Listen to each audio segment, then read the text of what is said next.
temperaturas altas, estamos en primavera y bueno, ya empezamos a utilizar un poco más también algunos artefactos eléctricos. Por eso nos acompaña el ingeniero Guillermo Sabe, gerente técnico de la usina, para ver esto, cómo controlamos los consumos y cuáles son estos denominados consumos fantasmas. ¿Cómo estás? Bienvenido. Hola, ¿qué tal? Buen día, ¿cómo te va? Muchas gracias, sobre todo porque siempre nos ayudas con este tema, ¿qué tenemos que hacer? Pero bueno, se vienen días donde empezamos a utilizar los artículos eléctricos, sobre todo los aires acondicionados y demás. ¿Hay estos consumos denominados como fantasmas que van sumando a la boleta? Sí, en realidad todo lo que vos dejes enchufado, aunque no lo uses, hoy en día, no sé, el microondas tiene un reloj. Sí. Entonces ese reloj consume energía.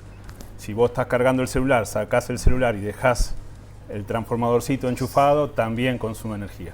Todo eso sumado hace que a fin de mes la factura tenga algún incremento de todos estos consumos que en realidad no utilizamos, es energía que no estamos usando. ¿Se puede hacer como un porcentaje cuánto podría incidir en la boleta, por ejemplo, ese consumo? Sí, pero es muy poco, hoy en día eso es poco. Lo importante, por ejemplo, por decirte algo, si la heladera tiene hielo en el congelador o el freezer con hielo, eso es mucho más que lo que consume el relojito del microondas. Claro. Entonces, en mi casa personalmente, el microondas, el enchufe está atrás. Claro. Es decir, por más que lo uso una vez por día o cada 2 días, no saco el microondas, desenchufo, la verdad que no lo hago. Queda ahí. Pero si la heladera, controlarla que el burlete esté bien, que no tenga entrada, que no filtre humedad, que no tenga hielo adentro. El hielo hace que la heladera tiene un sensor que va midiendo la temperatura que pasa adentro y si se está congelado no detecta y entonces la heladera anda más horas, por decir de una manera. Sí.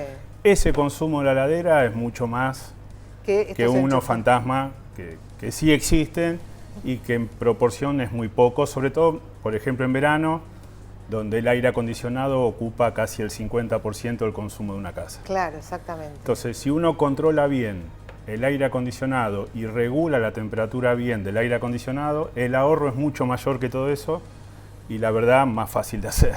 Claro, exactamente. Bueno, esto que siempre se insiste, Guillermo, es esto de la temperatura. ¿En cuánto tiene que estar?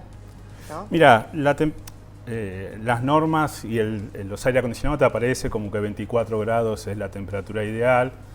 Yo lo que digo es, si afuera está haciendo 40 grados y vos entras a tu casa y lo pones a 25, un grado más, el confort lo tenés igual.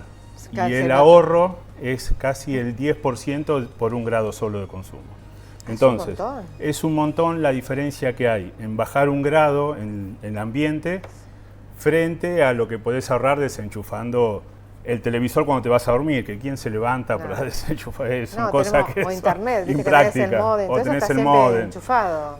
Nadie va a desenchufar el módem cuando se va a dormir porque no va a usar internet. Claro. Es muy complicado hacerlo. Sí. Entonces, con otro tipo de cosas que son más simples de hacer, no sé, el lavarropa, no soy un especialista, pero no toda la ropa necesita calor, el agua caliente. El agua caliente del lavarropa consume mucha energía eléctrica, calentar el agua. Entonces, si uno puede evitar, por ejemplo, usar el lavarropa, todos los lavados con agua caliente, va a ahorrar mucho más que desenchufar el microondas cuando no lo usas. Claro, porque hay ropa que solamente es el enjuague y demás, no es que está sucia. Depende del tipo de ropa. Yo por eso exactamente, digo, no sé. pero se puede tranquilamente... Pero en el verano los grandes consumos son las heladeras, que si uno tiene bien descongelado el freezer, tiene un buen funcionamiento. El aire acondicionado, que uno lo regula a la temperatura de confort que cada uno quiere, pero que cada grado es mucha la diferencia en consumo. Claro. Y el lavarropa, que es algo que usamos invierno y verano, si uno puede evitar el agua caliente, ahorra mucha plata. Esto de andar abriendo y cerrando la heladera todo el tiempo, eso también... Cada vez que uno, claro, los días de mucho calor, donde el ambiente de la casa está muy caliente, cada vez que voy a abrir la heladera entra mucha humedad y mucho calor. Y entonces la heladera tiene que volver a funcionar. Lo ideal sería abrir, sacar todo lo que tenés que hacer, sacar para comer o para guardar, lo que sea, y volver a cerrarla y tratar de no abrirla por un tiempo.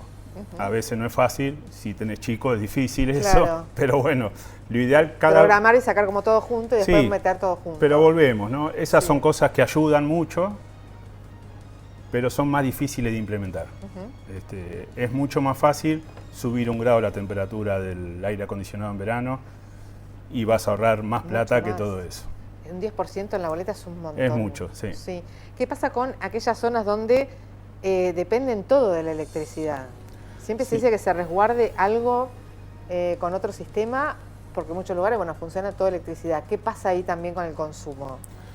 Bueno, obviamente nosotros tenemos estadísticas y donde no hay red de gas, por ejemplo, Claro. el consumo eléctrico de las casas es mayor. Sobre todo en invierno, que en vez de haber calefacción con gas, hay calefacción con los aire acondicionados. Sí. En ese O caso, las cocinas eléctricas, o las cocinas los termotanques eléctricas, eléctricos. digamos, todo uno usa mucha electricidad para la vida diaria. Sí. Nada, lo que hay que tener cuidado es siempre en usar, por ejemplo, si tenés un horno eléctrico, no hace falta, el horno eléctrico calienta rápido. No hace falta una precalentada de mucho tiempo. El del gas por lo tenemos ejemplo, que prender el antes del gas para hay que prenderlo para que vaya subiendo la temperatura. El horno eléctrico tiene una reacción mucho más rápida. Lo mismo la calefacción, ¿no? En invierno usar calefacción con los equipos de aire acondicionado son buenos y funcionan bien, pero obviamente consumen electricidad. Calefaccionar con electricidad es más caro que con gas. Hoy, por la cuestión tarifaria y cómo está diseñado el modelo de Argentina, el gas envasado es más barato para calefaccionar que para la calefaccionar, claro. Exactamente. Pero bueno, en lo posible lo que decimos es ir intercalando las cosas al que puede y sobre todo hacer un uso consciente, más allá que sea gas o electricidad. Sí. Ni tanto calor en el invierno, no hace falta estar en remera y con calor dentro de la casa, y ni hace falta estar abrigado en verano porque hace frío adentro de la casa. Y esto que dice uno de la costumbre de en las casas que teníamos, que nuestros padres nos hacían apagar las luces donde no estábamos, bueno, esa cosa que uno lo hereda, sí, es una manera también, es ¿no? una manera. Hoy la tecnología hizo igual que los electrodomésticos, que por ejemplo la luz no sea algo crítico en la casa. Con las luces LED y con toda esta nueva tecnología de iluminación, si bien estoy de acuerdo y yo también lo hago, apagar las luces en el ambiente donde no estás, no es un punto crítico, no es un punto crítico. Los puntos críticos son cambiar de temperatura algo, claro. O cocinar en el microondas, o cocinar en un horno eléctrico, o enfriar el ambiente de una casa. Eso sí consume mucho, y regulando eso uno ahorra mucho más que todo el resto. Hay algunos artículos que como que se ponen de moda, ahora están de moda estas las freidoras de aire. Eso gasta mucho, ¿no? ¿Cómo es? Sí. Porque se ahorra tiempo en comparación si uno lo hace al horno, por ejemplo, con gas, pero digo, eso también consume mucho, que hay que tener en cuenta también. No, bueno, esos equipos como el microondas son equipos que consumen mucho, pero durante poco tiempo. Entonces no es tan grave como una heladera que están dando las 24 horas. Claro. Digamos, ¿no? Entonces, bueno, si uno tiene que calentar algo, en realidad si uno prende el horno y hace una milanesa, sí, o lo hace en una freidora o en otro lugar, el calor que genera en verano es más difícil sacarlo con el aire acondicionado, si uno prende el horno. Claro, entonces, en verano, por ejemplo, es mejor usar algo eléctrico para calentar. Bueno, esos pequeños trucos, sí, ¿no? Es así. ¿El pico de consumo habitualmente cuándo se da? El pico de consumo se da en los días, en verano, sí, en los días de 2 o 3 días seguidos de mucho calor, y a las entre 2 y media y 3 de la tarde, que es el uso del aire acondicionado. Claro. Que nosotros lo que decimos ahí, obviamente el que tiene un aire acondicionado es para usarlo, pero en muchos casos nos pasa que por ahí alguien tiene uno en la habitación, uno en el living, uno en la cocina, y como hace calor y tiene calor, prende todo. Eso muchas veces no tiene mucho sentido, porque el calentar o enfriar, mejor dicho, en verano, una habitación, si no la vamos a usar, no tiene mucho sentido porque la verdad que los aire acondicionados funcionan rápido.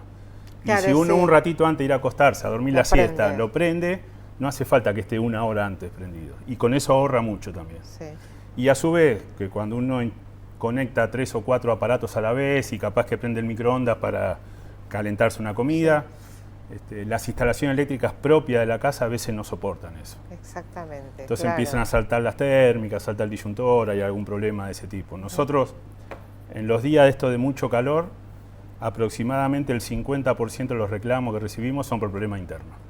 Que enchufaron varias cosas juntas, nadie piensa que va a estar todo andando, pero ese día que anda todo, quizá la instalación no soporta eso. Claro.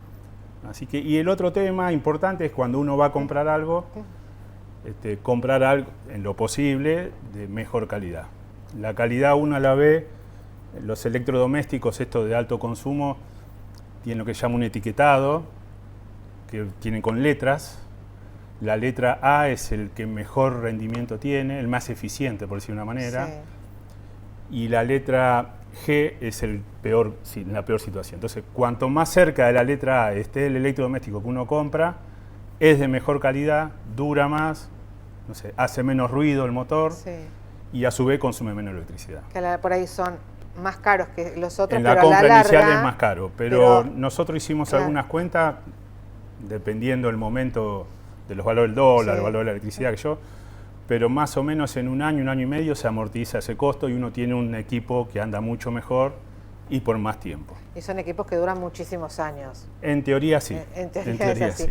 Con los ventiladores, ¿qué pasa también? Porque en verano, si no hay aire acondicionado, los ventiladores están mucho tiempo también encendidos. Sí, el ventilador es un equipo que sirve para mover aire, Sí. no enfría, pero da la sensación Sí. de frescura, pero no son equipos que consumen mucho.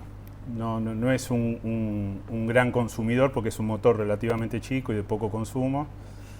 Y muchas veces se usa acompañando un aire acondicionado chiquito con el ventilador. Entonces el aire fresco que nos da en la cara o en el cuerpo nos da una sensación de más confort que el que deberíamos tener, digamos. Entonces, bueno, con el aire acondicionado solo, ¿no? Entonces, normalmente se acompaña y muchas veces con un ventilador es suficiente, consume mucho menos que un aire acondicionado. Y podemos dejar el aire acondicionado para los días de mucho calor. De mucho calor. ¿Cómo está el sistema para aguantar estos días que se como ola de calor que se conoce en verano? Bueno, en principio nosotros ya venimos 2 años sin problemas por consumos. La usina está haciendo inversión en forma permanente.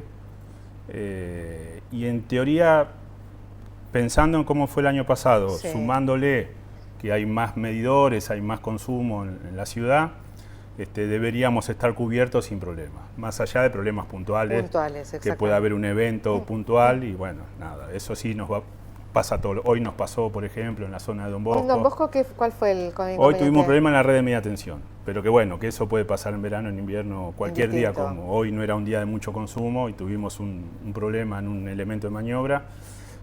Y bueno, nada, estas cosas sí pasan, digamos. Un día de tormenta puede pasar. Estuvieron haciendo arreglos también ahí, ¿no? En Don Bosco. Tuvimos hubo una tormenta muy fuerte hace un mes más o menos, que tiró muchos árboles, esos árboles caen arriba de las líneas y bueno, cuando cortan los cables, nos rompieron columnas, tuvimos serios problemas y ahora lo habíamos reparado en forma provisoria para que la gente tenga luz rápido. Y ahora la semana pasada hicimos un corte para normalizar y poner las columnas de vuelta y dejar todo en condiciones. Todos estamos preparando para no tener un verano complicado. Guillermo, gracias como siempre. Pues no, material de consulta todo el tiempo. A disposición para cuando quieran. Cuando sucede algo. Gracias. El ingeniero Guillermo Saab, gerente técnico de la usina.